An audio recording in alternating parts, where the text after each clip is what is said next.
Los protagonistas de la actualidad se escuchan fuerte y claro.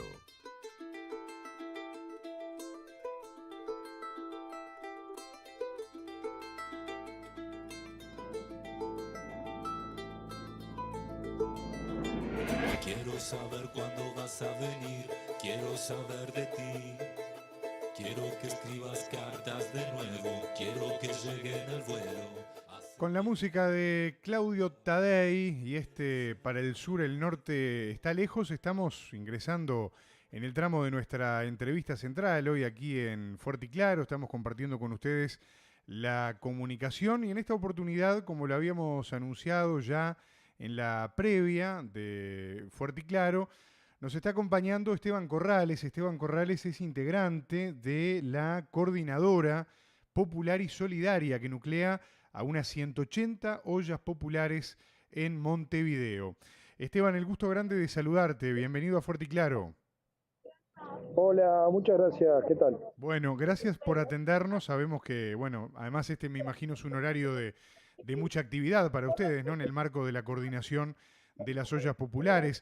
Yo recién hablaba de cerca de 180 ollas en Montevideo, ¿no? Y estaría bueno de repente para que la gente lo sepa, ¿no? Para comentarlo a los que están del otro lado y de repente no están tan al tanto del detalle. Por ejemplo, ¿cuántos platos de comida caliente se reparten a diario, ¿no? Lo que implica el trabajo En las, de en las ustedes. ollas, en las ollas que integran la coordinadora, según los últimos datos, se entregan 130.000 porciones semanales. ¿Sabes? Son 180 ollas en Montevideo y más de 100 en redes del interior del país. Bien. ¿Y por qué zonas de...? Solamente en Sí, Montevideo son 130.000 porciones por semana. por semana, claro. ¿Y por qué zonas de Montevideo, por ejemplo, hay mayor concentración de esta actividad, ¿no? Porque eso también es interesante de saber. No, las ollas, excepto los municipios del CH y de la parte costera hacia el lado oeste, en el resto de los municipios hay ollas populares en todos los municipios. O sea, está distribuido bastante uniforme por distintas zonas de la capital. Bueno, ahí la zona de la periferia de Montevideo tiene una concentración más alta, municipio A sobre todo. Claro, claro. Eh, a ver, está claro que hay formas diferentes, ¿no? De atender la crisis, ¿no? A las que plantea por lo pronto el gobierno actual, ¿no? Y partiendo de Sí, esa base, hace unos días en conferencia de prensa recuerdo que el Mides, cuando todavía tenía al ministro Bártola al frente de la cartera, anunciaba esa transferencia de recursos, ¿no? Para la compra de alimentos y abastecer el trabajo de las ollas populares. Se hablaba de unos 115 millones de pesos en total hasta el 31 de julio. En concreto, Esteban, vos que estás ahí en el campo, ¿no? Trabajando el tema de las ollas populares, ¿de cuánto realmente sirven, ¿no? Esos rubros que fueron anunciados para efectivamente poder funcionar, ¿no? esos rubros fueron anunciados por un periodo de varios meses, creo que para el año 2021, ¿no? En total, ustedes tienen que saber que según un estudio del equipo técnico AEU, en base a un relevamiento de la Facultad de Ciencias Sociales, hace que un trimestre de ollas populares cuesta en insumos 315 millones de pesos. Es decir, esa cifra, si bien el que destina el Ministerio desde el Fondo Coronavirus para las ollas, en verdad es una ayuda, está bien, pero no cubre ni por asomo lo que es la necesidad o sea, lo que se gasta en insumos en las ollas populares en este momento. Claro, sí, sí, sí. La distancia es demasiado grande, ¿no? Entre el cálculo que ustedes tienen, que me acabas de comentar, y lo que en definitiva está aportando el ministerio. Yo decía recién, Esteban, que evidentemente hay una cuestión de paradigmas, ¿no? Claramente hay una forma de atender la crisis que la plantea el gobierno y hay una forma de atender la crisis que la plantea en definitiva el pueblo, el movimiento popular y la forma de atender esta realidad. Eh, ¿Cómo les ha caído a ustedes justamente este encare, ¿no? Que ha hecho el Ministerio de Desarrollo Social, que debería ser uno de los grandes protagonistas al día de hoy? Disculpame, ¿me repetís la última parte? No, Porque sé que sí, escucho un poquito mal. sí, yo también a vos, pero te decía que cómo habían tomado desde la coordinadora el encare Mm, que le ha dado el Ministerio de Desarrollo Social a la crisis y particularmente a este aspecto que vinculado directamente a la supervivencia de la gente, que es el tema del hambre, ¿no? Que es lo que se está atendiendo Y directamente con el bueno, trabajo de las ollas. básicamente nosotros tenemos claro de que las ollas populares en ningún momento pueden ser vistas como una solución de largo plazo a la situación de crisis alimentaria, ¿no? Y acá lo que nosotros vemos es que las causas económicas, sociales y políticas que hacen que la gente tenga que ir a comer a una olla popular son profundas y son estructurales. Si uno no ataca problemas relativos al trabajo, a la vivienda, a derechos vulnerados que no son solamente la alimentación, es difícil que en un largo plazo esta situación se arregle. Lo que nos parece a nosotros es que a veces lo que desde el Estado se hace es, ya que nosotros en las ollas populares atacamos el problema y mal que bien solucionamos en el corto plazo, se quiere hacer de eso una situación permanente y nos parece que es algo total y completamente equivocado. Las ollas populares no pueden ser una política pública en sí mismas, ¿no? O sea, está mal que haya ollas populares y está mal que haya gente que tenga que ir a comer a una olla popular. Sí, sí, claramente esto de alguna forma es como apagar el incendio, pero las raíces del asunto hay que atenderlas de otra manera, exactamente. Esteban, bueno, esto último que acabas de decir me hace acordar mucho a eso que habías comentado. Vamos a dejar que pase la moto porque a eso que habías comentado hace poco tiempo vos en una entrevista, creo que fue en Canal 12, cuando dijiste Sí, algo así como que había que distinguir entre lo que era la práctica solidaria y la asistencialidad, pero que estaba mal que la gente comiera en una olla popular, ¿no? Y, y vos claro. recién dabas datos bastante gráficos, bastante claros, ¿no? De lo que es la cantidad de ollas que hay, la cantidad de platos que se dan por día, por semana, etcétera. ¿Qué sentiste, por ejemplo, vos que estás en el trabajo de campo, diariamente coordinando la tarea, cuando leías o escuchabas, por ejemplo, declaraciones como las de los otros días, ¿no? De la senadora Graciela Bianchi, hablando del hambre y de la politización de las ollas populares?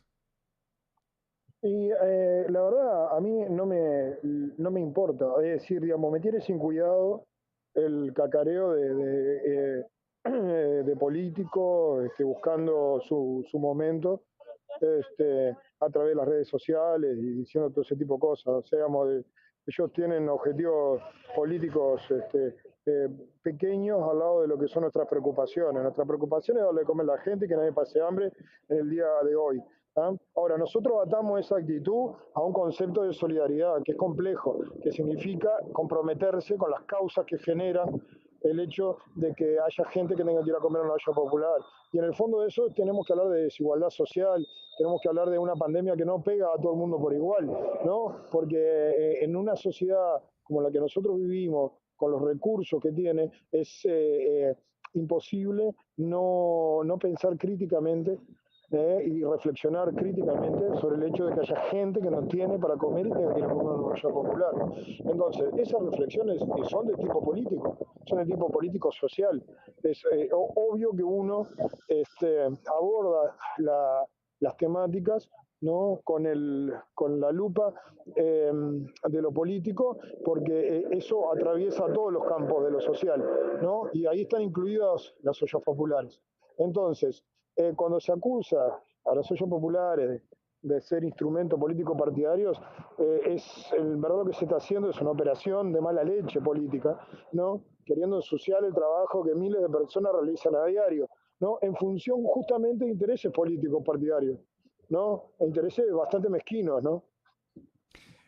Viste que en esto del periodismo, Esteban, uno tiene que ser un poco abogado del diablo, ¿no? O por lo menos está bueno que ustedes, que Sí, son los que directamente están trabajando allí todos los días, como decías recién, sean los que le ponen voz a la respuesta, porque nosotros ya hemos hablado en el programa más de una oportunidad de esto mismo, en la misma línea de lo que vos estás expresando, pero algunos de los argumentos, ¿no? Que se manejaban desde el hoy oficialismo, otrora oposición, para, entre otras cosas, justificar la crítica al trabajo de las ollas populares, fue aquella foto que vos evidentemente la viste, como la vimos tantos, de gente que estaba trabajando y aportando en la olla popular con esas remeras que decían no a la LUC, ¿no? Y se decía, bueno, acá hay una muestra clara ¿no? De que acá hay una intencionalidad política en lo que se está haciendo. ¿Fue un error, por ejemplo, haber exhibido esas remeras ante los medios de comunicación en el desarrollo de la tarea No, de las para ollas? nada, eso no fue ningún error. O sea,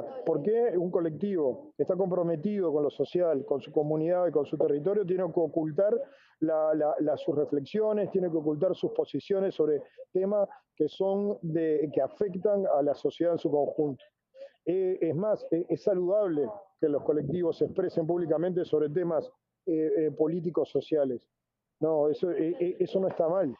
Y acá el problema que hubo no fue, el problema fue el mensaje, ¿no? O sea, lo que molestó fue que se tuviera una postura crítica con respecto a la ley de urgente consideración. Eh, eh, Cuando nosotros reivindicamos todo momento el hecho de que los colectivos de las ollas populares tienen que reflexionar sobre la sociedad en la que viven, es un mandato que nace con la propia coordinadora. Nosotros nacemos con dos misiones. Una es que no falte insumos en ninguna olla, y la otra es ser críticos y reflexivos sobre el entorno económico y político que nos desenvolvemos. La ley de urgente consideración fue estudiada y su campaña motivó debates internos, ¿no? Y no tiene nada de malo ni de censurable que el colectivo haga pública su posición, que no es lo mismo que decir que acá se baja línea o se manipula o se chantajea a quienes van a comer una olla popular. Afirmar eso es ser tremendamente dañino y malintencionado, porque eso en ningún lado existe. Entonces, nosotros reivindicamos la reflexión política, ¿no?, de un colectivo que tiene toda la legitimidad del mundo para hacerlo. Y eso no tiene nada de malo ni de censurable. Clarísima, clarísima la respuesta, Esteban. Vos hablabas hace un rato, cuando yo te preguntaba por esas partidas de dinero que el Ministerio de Desarrollo Social había habilitado y estaba habilitando y va a seguir habilitando, sobre la insuficiencia, ¿no?, de esos recursos para lo que es el gasto diario y ni que hablar mensual que puede tener una olla popular. Y los otros días, Sí, vos seguramente también lo habrás leído, nosotros estábamos mirando con el equipo de producción este informe que presentó Solidaridad UI, que es esta iniciativa de estudiantes, docentes y egresados de la Facultad de Ingeniería de la Universidad de la República, donde entre otras cosas se señalaba que el 40% de las ollas funcionan parcialmente debido justamente a la falta de alimentos o de recursos humanos para organizarse. ¿Ha cambiado en algo esto con respecto a estos últimos días cuando se conocieron estos datos? ¿Por dónde pasan las falencias principales, ¿no? Yo recién hablaba, bueno, recursos humanos, obviamente alimentos, que es la materia prima principal de la olla. ¿Por dónde pasa el problema? y tanto por lo que es el desgaste de la gente que lleva adelante las iniciativas, como lo que es el permanente trajín para poder tener los insumos para poder cocinar, ¿no? O sea, digamos, esa cifra de ese 40% sigue estando vigente, ¿no? Hay gran parte de las asociaciones populares que están en enormes dificultades para poder llevar adelante la tarea. Claro. Cuando hablamos de una olla popular, evidentemente hablamos de este cortafuegos, ¿no? Como decíamos recién, ¿Sí? para tratar ¿Hola? de... Hola, ¿me escuchás, Esteban? ¿Hola? ¿Ahora sí? Sí, sí. No, que decía, ¿Sí? cuando hablamos de una olla popular, evidentemente hablamos de esta herramienta, de esta suerte de cortafuegos, ¿no? Para poder, bueno, solucionar en un primer momento una situación como esta. Y hablamos evidentemente de solidaridad, hablamos evidentemente de compromiso. Cuando se quiere colaborar con la olla, ¿no? O con las ollas que están por las distintas zonas de Montevideo en este caso, ¿cómo se puede hacer para contactarse con ustedes, con los integrantes de la Coordinadora Popular y Solidaria, y de esa manera poder arrimar plata, alimentos o manos, ¿no? Para dar una mano también en lo que tiene que ver con los recursos humanos, que es lo que hablábamos recién.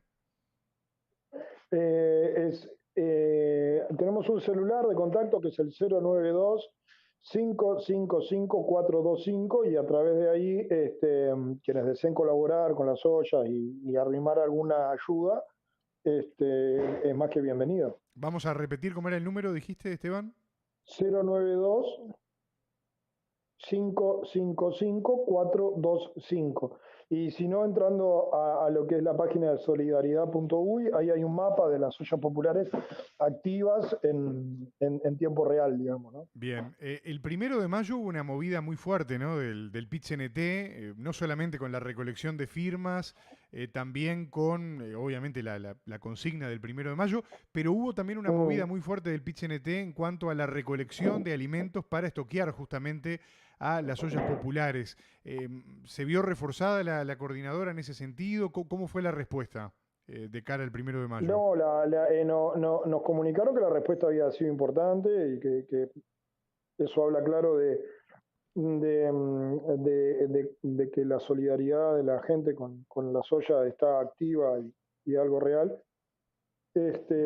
Todavía no está cuantificado el volumen del aporte, pero es un aporte importante, sí, que en estos días nos lo van a hacer llegar. Ujú. Y sí, y es normal y natural de lo que es la clase obrera organizada, de que se ponga la camiseta de la solidaridad con las ollas populares. Esteban, me gustó hablar estos minutos contigo porque no te amputaste ningún comentario, ¿no? Y eso está bueno porque Dime, hola. ¿Me escuchás bien, Esteban? ¿Me escuchás? Sí, sí, ahora sí, dime. No, que te decía que me gustó hablar contigo estos minutos porque no te amputaste ningún comentario con respecto justamente a todos los temas que rodean a la actividad de las ollas populares.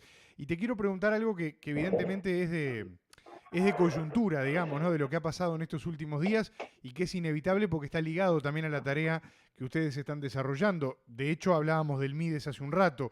¿Qué sensación te dejó la salida de Pablo Bartol al frente del Ministerio de Desarrollo Social y qué perspectivas abre, ¿no? La llegada también de este nuevo ministro. Eh, Mirá, y esto es un análisis estrictamente personal. O Pero sea, vale. lo que haga o deje de hacer el presidente con sus ministros, no.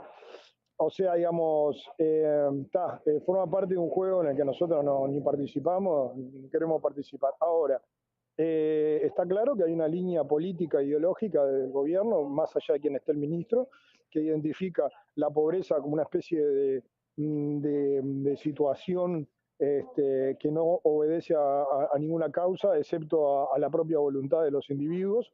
Y nosotros creemos que no, que acá hay causas estructurales que hacen a la desigualdad social, que vivimos en un país con recursos, vivimos en un país cuya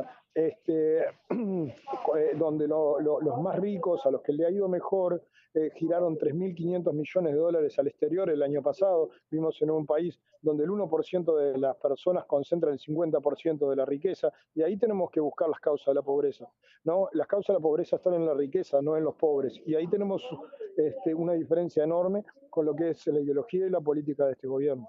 Está clarísimo. Ahora, ¿tenés alguna expectativa diferencial, más allá de esto que aclarabas en el arranque, en cuanto a la figura de Lema con respecto a la de Bartol? Te lo pregunto porque viste que han dicho en estas últimas horas Y, que lo que se pone es un y ministro acá más político, se ¿no? quiso, Más, se quiso hacer, sí. pero bueno, eso es una buena pregunta para hacérsela al ministro. O sea, ¿qué entiende por un enfoque más político? ¿Que va a tejer una estructura de asistencialista para que le rinda políticamente? ¿Es eso? No sé, la verdad que esa parte me desconcierta un poco. Lo que sí está cierto que tanto Bartol como Lema siempre hablaron de la figura de los mentores y los referentes barriales, y lo cual a mí me hace sospechar, ¿no?, de lo que son las viejas prácticas clientelares, ¿no?, de buscar punteros políticos y canalizar a través de ahí determinada ayuda, ¿no? Este, lo cual sería un retroceso. Claro. No, yo te lo preguntaba porque por lo menos lo que hemos podido ver, escuchar, leer en estos últimos días se hablaba mucho de la articulación política, ¿no? Como que Bartol se pasaba de técnico, por decirlo de alguna manera, y que en este caso, bueno, al tener en territorio una persona más política, podía tender otro tipo de puentes también a nivel del contacto, por ejemplo, con las ollas populares, como con tantas otras cuestiones que hacen a la actividad del MIDES, ¿no? Bueno, pero para mí eso es un eslogan, o sea, no tiene nada de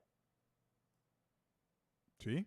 Se nos fue ahí. técnico. En el Ah, MIDE se estructuraron políticas de inserción territorial fueron sistemáticamente desarticuladas sin ningún tipo de razonamiento. A nosotros el ministerio nos vino a pedir a nosotros los datos sobre ollas populares porque ellos no lo tenían, cuando el propio presidente había mandatado a su ministro a relevar los datos. O sea, la verdad que eso de técnico y de profesional no tiene nada. Esteban, bueno, nos estamos quedando sin tiempo, pero quiero aprovechar para consultarte rápidamente, porque vos estás hablando evidentemente como uno de los voceros de la Coordinadora Popular y Solidaria. Ustedes nuclean a más de 180 ollas populares en Montevideo. No estoy hablando con Esteban y nada más. Y otras tantas en el interior, claro. Exactamente. O sea, esto no es un diálogo entre Martín y Esteban, esto es un diálogo importante por lo que representa tu voz y por lo que está detrás, ¿no? ¿Han tenido algún tipo de contacto con el Ministerio de Desarrollo Social o tienen previsto a raíz de este cambio algún tipo de contacto para intentar, entre otras cosas, explicar un poco estas realidades más allá de las diferencias claramente de enfoque que sabemos que existen? No, nosotros el contacto que tenemos fue el último convenio que se firmó entre el MIDES y la CPS, que es para abastecer de una porcentaje de insumos a través de la coordinadora a las ollas populares. O sea, nosotros no tenemos contactos políticos ni a ese nivel y no nos estresa tenerlos tampoco. Esteban Corrales, integrante de la Coordinadora Popular y Solidaria, yo te quiero agradecer mucho que nos hayas dedicado estos minutos en el medio de la actividad para conversar con nosotros. Como digo siempre, puerta y micrófono abierto para volver a conversar en cualquier momento, porque me parece que es más que válido ayudar a difundir lo que ustedes están haciendo y por supuesto también ponerle contenido a toda esa tarea tan importante a nivel social para tratar de ayudar a una cantidad de gente que tanto lo precisa. Te mando un abrazo fuerte y claro y si te parece la seguimos en cualquier momento en estos días, ¿eh? Bueno, cuando sea necesario está la voz nuestra. Hay que aclarar que nosotros somos un colectivo, que si bien hoy estás hablando conmigo, hay una enorme cantidad de compañeras y compañeros dedicados a esta tarea de sacar las ollas adelante y todas las voces son válidas y todas las experiencias tienen algo para aportar. Así que bueno, muchas gracias